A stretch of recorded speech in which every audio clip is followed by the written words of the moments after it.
Welcome to only GS. स्वागत है आप सभी का ओनली जीएस के booster dose for all competitive examination series में। और आज के इस सीरीज में हम महत्वपूर्ण मिश्र धातु, उसके जो घटक एवं उनका उसका उपयोग के बारे में हम लोग डिस्कस करेंगे। डिस्कशन शुरू करने से पहले मैं आप सबसे कुछ बोलना चाहूँगा कि आप प्लीज़ वीडियो को पूरा देखें, तभी तो आपको पता चल पाएगा कि ये वीडियो में जो हम डिस्कस किए हैं वो उसका कंटेंट कैसा है, वो एग्ज़ाम के पॉइंट ऑफ व्यू से इम्पोर्टेंट है या नहीं। ये मैं जानता हूँ कि जो भी मैं टॉपिक डिस्कस कर रहा हूँ वो एग्ज़ाम के पॉइंट ऑफ व्यू से काफ़ी इम्पोर्टेंट है। ठीक, सो आप वीडियो को प्लीज़ पूरा देखें। ठीक, तो चलिए आज का डिस्कशन हम लोग स्टार्ट करते हैं। तो आज के डिस्कशन में पहला जो मिश्र धातु है वो है पीतल। ठीक, और ये किन किन धातुओं से मिलकर बना है, तो ये जो है तांबा और जस्ता से मिलके बने हुए हैं। और इसका यूज किस चीज़ में होता है, तो इसका यूज बर्तन बनाने में की जाती है। बात अब इसकी की जाए कि इसमें जो तांबा और जस्ता जो धातु है इनका अनुपात कितना है, तो इनका जो अनुपात है वो कितना है, 70 और 30% का इनका अनुपात है। नेक्स्ट बात करते हैं तो वो है विद्युत फ्यूज के बारे में। और विद्युत फ्यूज जो है किन किन धातुओं से मिलकर बना है, तो टीन और सीसा से मिलकर बना हुआ है। बात इसकी यूज की जाए तो इसका जो यूज होता है इलेक्ट्रिक फ्यूज के रूप में इसका यूज किया जाता है। और इसमें इसका जो अनुपात देखा जाए तो टीन का इसमें जो अनुपात होता है 63 होता है और सीसा का अनुपात जो होता है वो 37 होता है।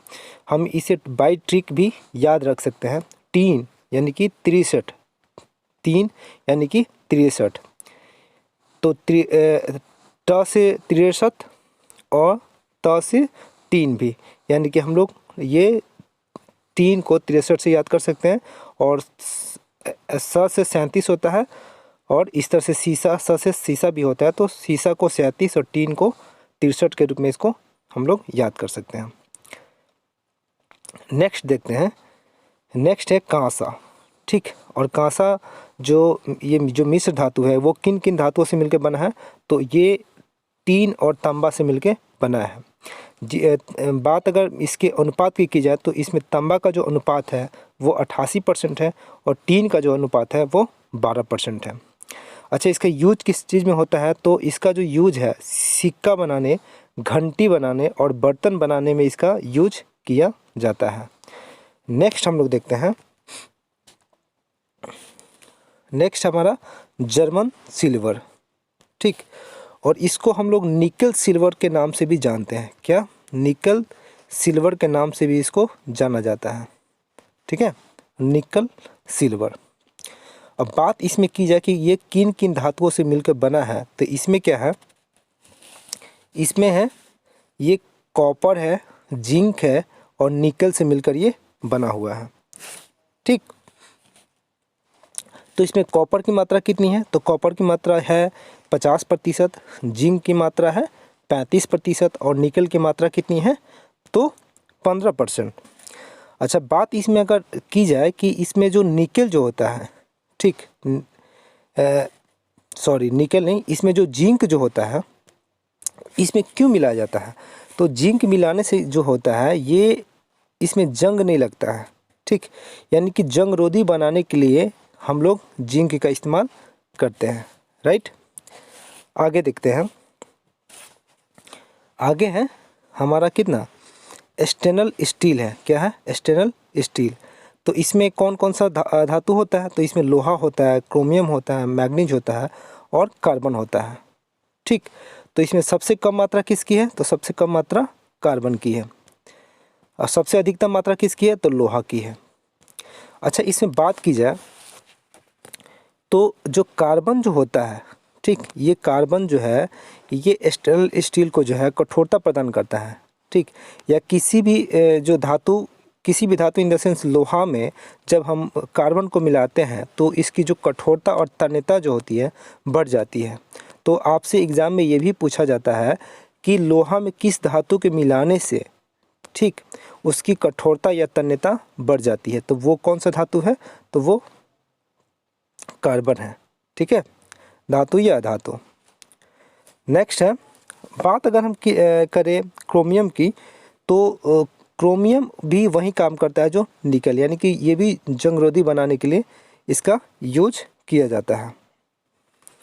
साथ ही हम ये भी चर्चा कर ले कि ये जो निकल जो होता है, ठीक, ये निकल जो होता है, जब हम निकल को एक्सटर्नल स्टील में मिलाते हैं, किसमें, स्टेनलेस स्टील में जब निकल को मिलाया जाता है, इसमें थोड़ी मात्रा दोनों का सेम ही होता है, तो जब इसमें हम लोग मिलाते हैं तो जो हमारा एक्सटर्नल जो स्टील है, स्टेनलेस स्टील जो है, वो नॉन मैग्नेटिक हो जाता है, ठीक, यानी कि अनुचुंबकीय हो जाता है। तो आपसे ये भी पूछा जा सकता है कि स्टेनलेस जो स्टील है उसमें किसके मिश्रण के पश्चात, ठीक, जो स्टेनलेस स्टील है वो नॉन मैग्नेटिक हो जाता है, क्या होता है, नॉन मैग्नेटिक बन जाता है, ठीक है। तो वो क्या होगा, तो वो होगा निकेल। नेक्स्ट हम देखते हैं, नेक्स्ट है हमारा स्टील। तो स्टील में कौन सा होता है, तो ये लोहा और कार्बन इसमें मिला होता है। अच्छा, हमने एक चीज़ तो डिस्कस ही नहीं किया, वो है कि स्टेनलेस स्टील का जो यूज किस चीज़ में किया जाता है, तो इसका जो जंग रहित लोहे के निर्माण में इसका यूज किया जाता है, यानी कि हम लोग पॉलिश के रूप में इसको करते हैं। नेक्स्ट हम चर्चा करते हैं नाइक्रोम का, ठीक। तो नाइक्रोम में क्या होता है, लोहा होता है, क्रोमियम होता है और निकेल होता है और मैग्नीज थोड़ा बहुत होता है, ठीक। इसमें सबसे अधिक मात्रा किसकी होती है, तो लोहा की होती है, और सबसे कम मात्रा किसकी होती है, तो मैग्नीज की होती है, ठीक। और इसका यूज किस में की जाती है, तो इसका यूज है जो हीटर का तार जो होता है उसमें नाइक्रोम का यूज करते हैं। अक्सर आपके एग्ज़ाम में ये पूछा जाता है कि नाइक्रोम का यूज किस चीज़ में किया जाता है, या ऐसे भी क्वेश्चन किया जाता है कि जो हीटर का तार होता है वो किस चीज़ से बना होता है, तो वो नाइक्रोम से बना होता है। नेक्स्ट बात करते हैं, नेक्स्ट क्या है हमारा, सोल्डर, ठीक। तो ये जो है किन किन धातुओं से मिलकर बना होता है, तो ये सीसा और टीन से मिलकर बना होता है, जिसमें सीसा की मात्रा कितनी होती है, 68% होती है, और टीन की मात्रा कितनी होती है, तो 32% होती है। देखिए, मैंने यहाँ पे जो इनकी जो क्वांटिटी है मैंने इसलिए लिखा है कि बहुत बार एग्ज़ाम में जो है, ठीक, ये सीसा और टीन तो क्वेश्चन में दे दिया जाता है, लेकिन उसमें ये पूछ ली जाती है कि सीसा और टीन की जो मात्रा कितनी है, यानी कि इनका अनुपात क्या है, सोल्डर का जो निर्माण होता है उसमें सीसा और टीन का जो रेशियो कितना होता है, इसलिए मैंने इसको भी मेंशन कर रखा है, और ये बहुत बार पूछा भी गया है। बात इसको अब इसकी यूज की जाए तो क्या होता है, तो ये तार के जो सोल्डिंग जो होता है ना, यानी कि सोल्डिंग करने में हम लोग सोल्डर का यूज करते हैं। आगे बढ़ते हैं, आगे हमारा मुंज मेटल, ठीक। तो मुंज मेटल जो है ये किन किन धातुओं से मिलकर बना होता है, तो वो बना होता है कॉपर से और जिंक से, जिसमें कॉपर की मात्रा 40% होती है और जिंक की मात्रा कितनी होती है, तो ये सॉरी जिसमें कॉपर की मात्रा 60% होती है और जिंक की मात्रा कितनी होती है, वो 40%। और इसका यूज किस चीज़ में किया जाता है, तो सिक्का बनाने में इसका यूज किया जाता है।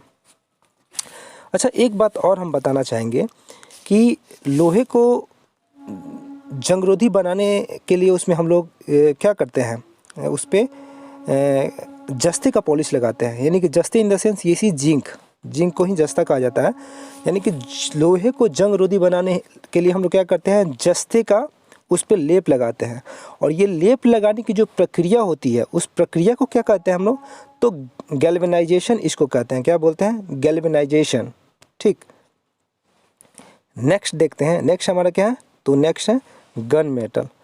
और गन मेटल जो है वो किन किन धातुओं से मिलकर बना है, तो ये कौन सा है, तो ये कॉपर है, जिंक है, सीसा है और फिर टीन है, ठीक। तो इसमें देखते हैं कॉपर की मात्रा कितनी है, तो कॉपर की मात्रा है 85%, जिंक की मात्रा कितनी है 5%, सीसा की मात्रा कितनी है 5%, टीन की मात्रा कितनी है 5%, यानी कि 5% जो है जिंक, सीसा और टीन है, ठीक। और 85% कौन सा है, तो ये कॉपर, इसका मतलब तांबा है। अच्छा, गन मेटल का यूज किस में किया जाता है, तो गन मेटल का यूज किया जाता है गियर बनाने में, तोप बनाने में और जो बैरिंग होता है उसके निर्माण में। गन से ही पता चलता है, गन मतलब बंदूक, हथियार, ठीक। तो गन मेटल का हम लोग यूज करते हैं गियर बनाने और तोप बनाने के साथ साथ हम लोग बैरिंग बनाने में ही गन मेटल का यूज किया करते हैं। यानी कि सॉलिड जो भी चीज़ें बनाई जाती है ना, जिसमें काफ़ी जो सॉलिड होता है, वैसी चीज़ों को बनाने के लिए हम लोग गन मेटल का यूज करते हैं। नेक्स्ट हमारा क्या है, तो रोज मेटल। क्या है, रोज मेटल। रोज मेटल जो है किन किन धातुओं से मिलकर बना होता है, तो वो बिस्मिथ है, सीसा है और ये टीन होना चाहिए। टीन क्या होना चाहिए, टीन होना चाहिए। तो इसमें देखते हैं इनका अनुपात कितना है। तो जो बिस्मिथ होता है उसका 50% इसमें अनुपात होता है। इसमें सीसा जो होता है उसमें 25 से लेकर के 28% इसकी मात्रा होती है। और टीन जो होता है वो 22 से 25% इसमें होता है। और इसका यूज किस चीज़ में किया जाता है, जो स्वचालित जो फ्यूज होते हैं, ठीक है, क्या होता है, तो स्वचालित जो फ्यूज होते हैं उसके यूज हेतु जो है इसका हम लोग इस्तेमाल करते हैं। नेक्स्ट क्या है, तो वो है डच मेटल, ठीक। और डच मेटल का निर्माण किन किन धातुओं से मिलकर बन होता है, तो वो होता है तांबा से और जिंक से, जिसमें जिंक की मात्रा कितनी होती है 20% और तांबे की मात्रा कितनी होती है 80%, ठीक। और इसका यूज क्या किस चीज़ में किया जाता है, तो डच मेटल का यूज जो होता है सस्ते आभूषण के निर्माण में किए जाते हैं। नेक्स्ट बात करते हैं हम लोग मोनल मेटल के बारे में। क्या है, तो मोनल मेटल के बारे में। तो इसका निर्माण किन किन धातुओं से होता है, तो कॉपर और निकल के मिलने से इसका निर्माण होता है, जिसमें कॉपर की मात्रा कितनी होती है 70% होती है और निकल की मात्रा कितनी होती है, तो 30% होती है। और बात इस की जाए इस्तेमाल की, तो जो इसका इस्तेमाल होता है यानी कि छार रखने के लिए, यानी कि जो छार होता है जो उसको रखने के लिए जो बर्तन बनाया जाता है उसमें इसका मोनल मेटल का यूज किया जाता है। नेक्स्ट बात करते हैं अमलगम। किसकी बात करते हैं, तो अमलगम। तो अमलगम में जो है इसमें क्या होता है, इसका निर्माण किन किन चीज़ से होता है, तो इसमें पारा एवं चांदी या जस्ता के मिश्रण से इसका निर्माण होता है, ठीक। यानी कि पारा के साथ हम जब चांदी या जस्ता मिक्स करते हैं तो उससे जो हमारा मिश्र धातु जो बनता है उसे क्या बोलते हैं हम लोग, अमलगम बोलते हैं। अच्छा, इसका यूज किस चीज़ में किया जाता है, तो इसका जो यूज होता है वो किया जाता है दांत के जो छेद होता है ना उसको भरने में इसका यूज किया जाता है, ठीक। तो आज की वीडियो में, आज के सीरीज़ में बस इतना ही।